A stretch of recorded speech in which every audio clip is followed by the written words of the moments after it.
My brother thought he'd get rich from his divorce, until the lawyer exposed everything. I was in the kitchen when my brother walked in looking like someone had kicked him straight in the soul, pale, shaking, eyes wide. He dropped his folder on the table like it weighed 50 pounds. I asked, "What happened?" He said, The lawyer said I can't get alimony." I blinked. Why? He looked at me like I was the idiot. Because of the cheating thing. And that's when it hit me. He actually thought he could cheat on my sister-in-law, a woman who paid every bill, bought their house before he even met her, and carried the whole family for 20 years and still walk away with stacks of her money. He was so sure he'd come home with a giant life-changing check. He was so sure he'd walk out with half her house. He was so sure he'd be set for life. But now he was just sitting there, breathing fast, like the world just tilted. He whispered, "The lawyer said the law blocks it. If one spouse cheats, they can't get alimony. No exceptions." I swear I tried. I really did. But I couldn't hold it in. I laughed. It just exploded out of me like my lungs betrayed me. He stared at me like I stabbed him. My mom gasped so loud the neighbor probably heard. My dad slammed his hand on the table and yelled, "What is wrong with you?" But I couldn't stop, because for weeks he had been talking so big. "I'm gonna get thousands a month. She'll have to sell the house." I stayed home with our kid. I deserve this. Meanwhile, she was out there grinding, building a career, paying every bill,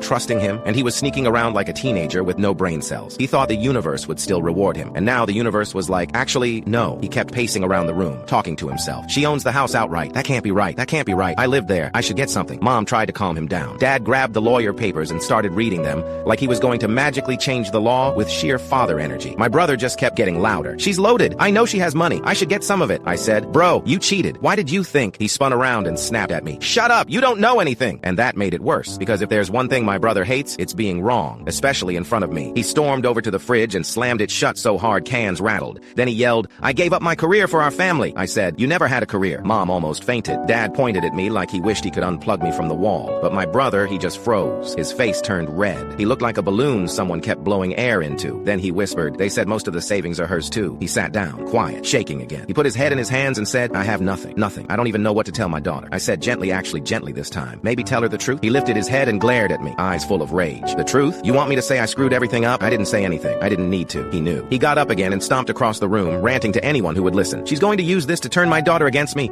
She's going to make me look like a joke." Then he pointed at me and yelled, "And you laughed. You laughed at me." I said, "Because you thought cheating came with perks." That did it. He lunged forward like he was going to throw something not at me, but across the room, and my dad grabbed his arm. Mom screamed his name. He ripped his arm away and yelled at all of us, "None of you get it!" He was breathing so hard his shoulders were shaking. His whole fantasy, the house, the money, the alimony, the one-way pass into Easy Street was gone. He picked up the folder again, stared at it like it betrayed him. Then he slammed it on the table and shouted the last thing I thought he'd say. "This divorce was supposed to save me." I stared at him, and before I could stop myself, I laughed again. He whipped his head toward me, face twisted, eyes blazing, and I said the line that snapped the whole room silent. "Bro, you didn't just lose the divorce, you lost the plot." He didn't say a word. He just grabbed his keys, stormed out the front door, and the whole house shook when it slammed behind him.